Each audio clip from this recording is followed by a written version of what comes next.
السلام علیکم، میں محمد اکرم۔ اس ویڈیو میں ہم دیکھیں گے کہ اسلامی کتابوں میں بچھڑے کا گوشت اور علم نجوم کا آپس میں کیا تعلق بنتا ہے، اور یہ کہ یہودیوں کی پیشن گوئیاں کس طرح حیرت انگیز طور پر درست ثابت ہوتی ہیں، اور اس سلسلے میں صحابہ کرام کے کچھ حیرت انگیز مشاہدات جن کا آپ کو پہلے یقیناً علم نہیں ہوگا ان کے بارے میں جانتے ہیں۔ اگر ابھی تک آپ نے میرا چینل سبسکرائب نہیں کیا تو اسے پلیز سبسکرائب کر لیں، بیل کے سائن کو بھی کلک کر لیں تاکہ آنے والی ہر نئی ویڈیو کا نوٹیفیکیشن آپ کو ملتا رہے۔ اس کے علاوہ ویڈیو کو بھی لائک کریں اور شیئر بھی کریں، شکریہ۔ اعلی یہود علم نجوم کے ماہر تھے، ان کی پیشن گوئیاں 100% درست ثابت ہوتی تھیں۔ انہی نجومیوں نے فرعون کو حضرت موسیٰ علیہ السلام کی ولادت اور اس کی سلطنت کی تباہی کی خبر دی، جو 100% درست ثابت ہوئی۔ ناظرین، قرآن پاک میں ایک واقعہ کا ذکر ہے کہ کس طرح سے حضرت ابراہیم علیہ السلام کے پاس فرشتے آئے۔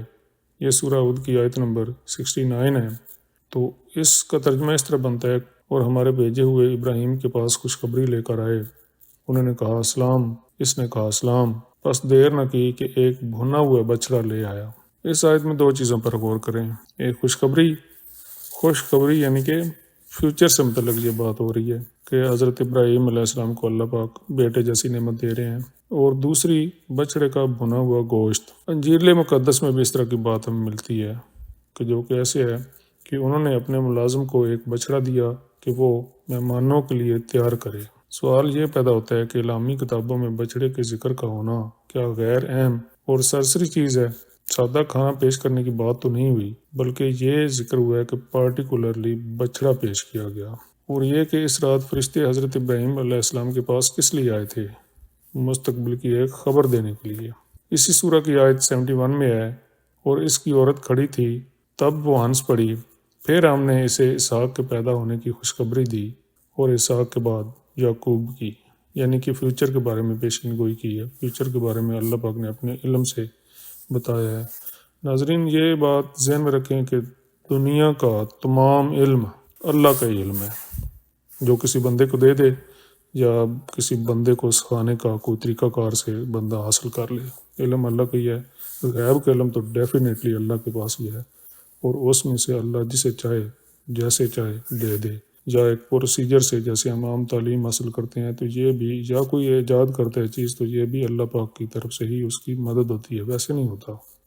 جب بندہ محنت کرتا ہے، اس راستے پر چل پڑتا ہے، تو پھر اللہ پاک اس کی مدد کرتا ہے، یہ اس طرح سے ہوتا ہے۔ تو بات ہم یہاں اور کر رہے ہیں کہ یعنی ابراہیم کے بیٹوں کی پیدائش کی بشارت دینے کے لیے قرآن پاک کی دو اور صورتوں صفات اور انعام میں ہمیں پتہ چلتا ہے کہ دور ابراہیم علیہ السلام میں لوگ علم نجوم سے بہت بڑی دلچسپی رکھتے تھے اور اس کے بارے میں جانتے بھی تھے۔ اور پھر دور ابراہیم کے بعد موسیٰ علیہ السلام آئے، بہت عرصہ بعد ان پر توریت نازل ہوئی، جو بعد میں غائب ہو گئی۔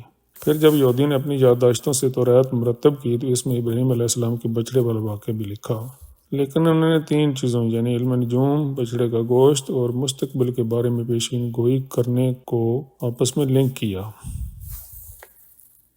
اور پھر اس طرح سے یہودیوں کی علم نجوم کی بہت بڑی کتاب سفر یا سیرہ یا سفر یا تزیرہ سامنے آئی۔ اس میں کاسمگونی، عبرانی حروف کی انرجی، قبالہ جادو کے علاوہ اللہ، کائنات اور انسان کے تعلق پر بھی مواد موجود ہے۔ اور پھر یہودیوں نے کچھ ایسے طریقے ڈیولپ کر لیے کہ وہ کچھ مخصوص راتوں میں بچڑے کا گوشت کھا کر علم نجوم سے مستقبل کے بارے میں پیشین گوئیاں کرتے ہیں۔ یہودی صدیوں پہلے علم نجوم میں کس قدر ماہر تھے، اس کے ثبوت کے لیے مندرجہ ذیل واقعات جاننا اہم ہے۔ حسام ابن ثابت رضی اللہ تعالیٰ عنہ صحابی رسول کہتے ہیں کہ اس وقت میں 7 یا 8 سال کا بچہ ہوں گا، لیکن باتوں کو سمجھ لیا کرتا تھا، انہیں یاد رکھتا تھا۔ وہ فرماتے ہیں کہ ایک رات صبح سحری کے وقت میں مدینہ میں اپنے گھر کی چھت پر بیٹھا ہوا تھا کہ دور سے مجھے مشعلوں کی روشنی دکھائی دی۔ ان مشعلوں کی روشنی میں مجھے کچھ لوگ دکھائی دیے جو قلعے کی دیوار پر کھڑے ہو کر آپس میں کچھ باتیں کر رہے تھے۔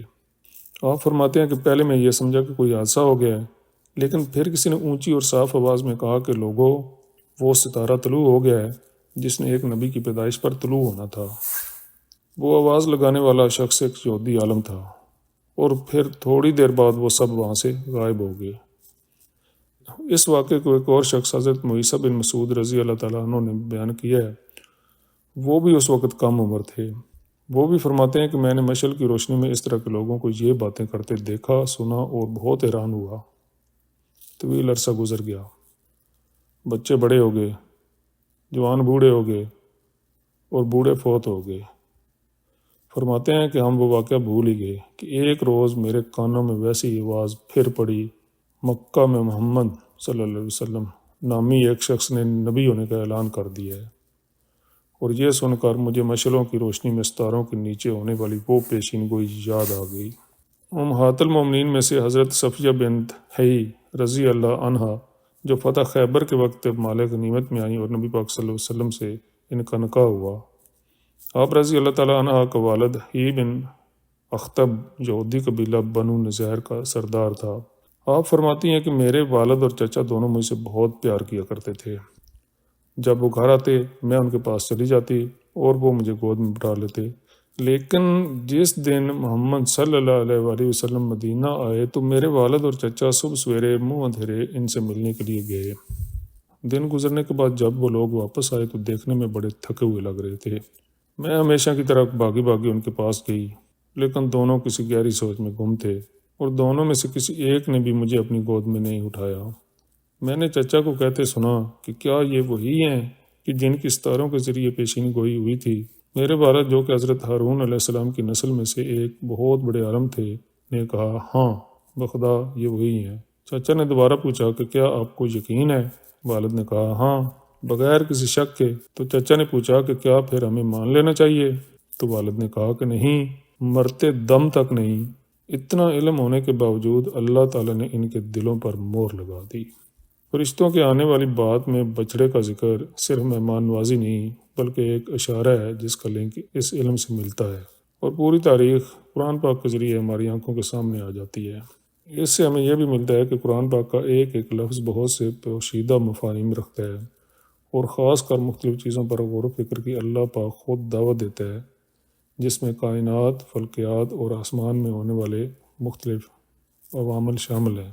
اگر ابھی تک آپ نے میرا چینل سبسکرائب نہیں کیا تو اسے پلیز سبسکرائب کر لیں، بیل کے سائن کو بھی کلک کر لیں تاکہ آنے والی ہر نئی ویڈیو کا نوٹیفیکیشن آپ کو ملتا رہے۔ اس کے علاوہ ویڈیو کو بھی لائک کریں اور شیئر بھی کریں۔ شکریہ۔ اللہ حافظ۔